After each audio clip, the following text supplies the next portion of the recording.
Dear student, today we will read about the Bohr's atomic model, Bohr's theory of hydrogen atom, and spectral series of the hydrogen atom. Now, what is the Bohr model? So, first thing is the nuclear concept. Atom consisting of a small and massive central core called nucleus, around which the planetary electrons revolve. This is the nuclear concept. Second concept is the quantum condition. Quantum condition is the electron permitted to the orbit only where its angular momentum is equal to integral multiple of h upon 2 pi. That is, we can say this the angular momentum mvr it should be nh upon 2 pi, where n is equal to 1, 2, 3 and so on. Now third thing is the stationary orbit. While the revolving in the permissible orbit, an electron does not radiate energy. That's why those orbits in which electron does not radiate energy are called as stationary orbit. And fourth one is the frequency condition. What is the frequency condition? When the electron jumps from the higher energy orbit to the lower energy orbit, it radiates energy equal to the energy of the photon. So that's why E2 is the energy associated with the higher energy orbit, E1 is the energy associated with the lower energy orbit, and this difference when electron jumps from this energy orbit to this, so that release the energy equal to the energy of the photon. Now come to the Bohr's theory of hydrogen atom. This is the, suppose that hydrogen atom, atomic number, this is the nucleus. Suppose that the atomic number is plus Z is the atom, so, total charge Z, that is the total charge in the nucleus, that is plus Z, where Z is the atomic number, is the electron that move at particular point, its velocity is v. This is the radius of the orbit, mass m, small m is the mass of electron. Now come to, we have the force between the nucleus and the electron. So force is given by this. This is the force between the positive charge in the nucleus and negative charge of the electron, and divide by distance between them. K is the constant, that is equal to 1 upon 4 pi epsilon naught, as we know. So this is the force. This force is provide the electron the centripetal force to revolve in its orbit.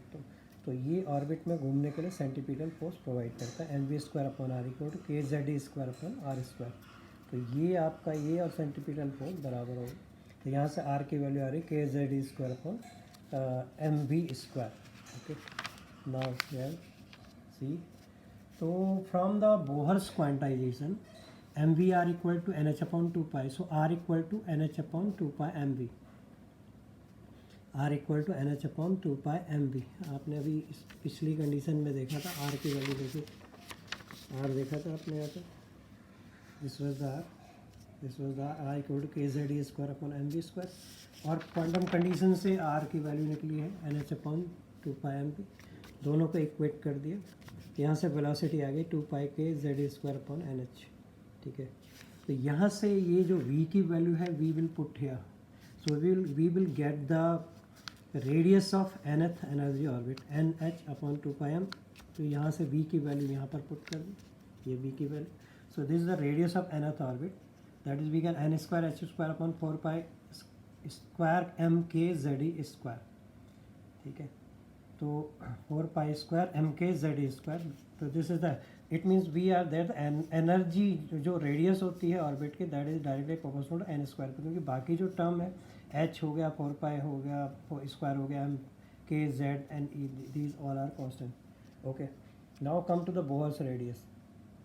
It is the radius of the inner most orbit of the hydrogen. So hydrogen के लिए Z equal to 1 होता है, inner most के लिए principal quantum number that is n equal to 1.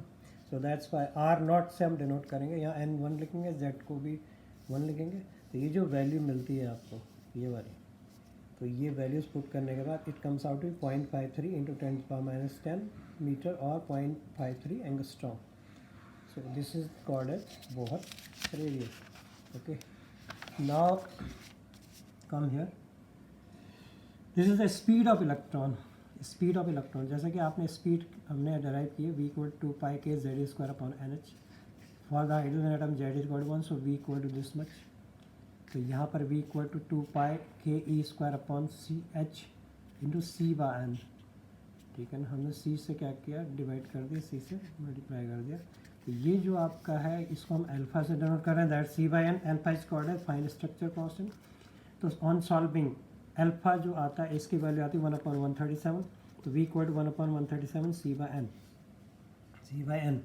तो पहली orbit के लिए जो होगा आपका for the first orbit, velocity of the electron is c by 137। कहने का मतलब स्पीड ऑफ इलेक्ट्रॉन जो होगी लाइट की स्पीड का 137 होगा। इसी प्रकार n/2 के लिए this c/2 and this will be for so on. Now the energy of the electron, electron की क्या एनर्जी होगी, तो काइनेटिक एनर्जी हाफ mv²।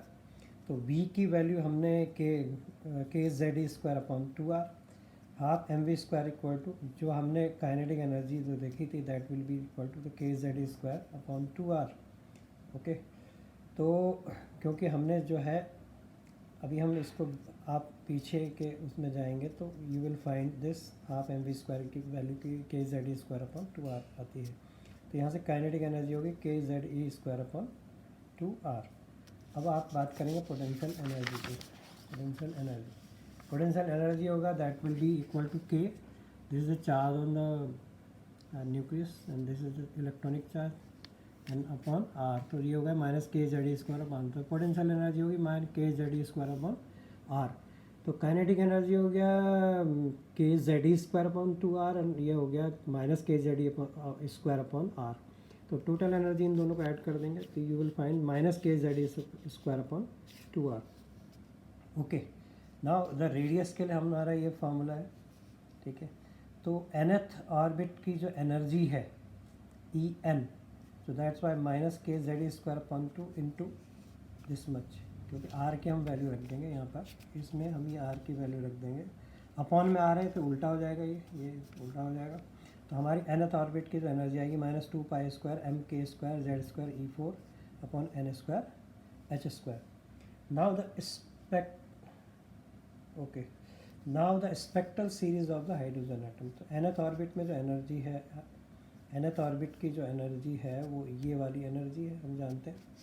तो मान लिया जाए इलेक्ट्रॉनिक ट्रांजिशन जो है, suppose that n equal to n2 से n इक्वल टू n1 में हो रहा है, तो क्वांटम कंडीशन से हमारी जो डिफरेंस ऑफ एनर्जी होगा एच न्यू बराबर दिस मच। ये तो कॉमन रहेगा दोनों में, जो हमने एनर्जी का एक्सप्रेशन लिखा है अभी उसके हिसाब से हम ये 1/n1² माइनस 1/n2²।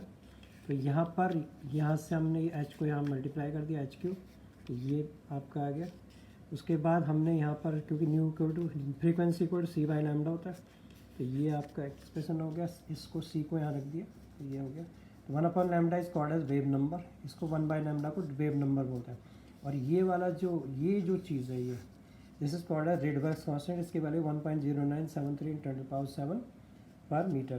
तो 1/λ equal to 1/RH and this is 1/n1² minus 1/n2²।